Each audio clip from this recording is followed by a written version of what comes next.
Nandito ngayon tayo sa labas ng bahay namin. So namamasyal tayo dito kasi ang ganda ng weather. So ito yung ano namin, ito yung yard na ito yung laging minumo ni tatay. So ito yung garden ko na sobrang laki. So sa pagkakalam ko, this time wala na naman akong garden. So napakasad ano.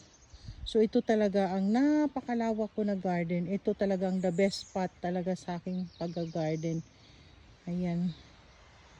So ikot-ikot tayo. Ito dalawang chestnut na mga puno dito ay nagbibigay talaga to siya ng nuts every year. So mapapansin nyo napakababa lang niya.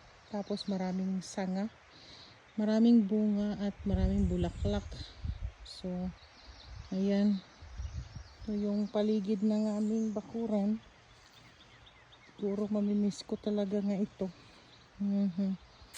Ayan, ang simpleng bahay namin ay puno ng saya. Ayan. Doon naman sa baba ay sapa namin.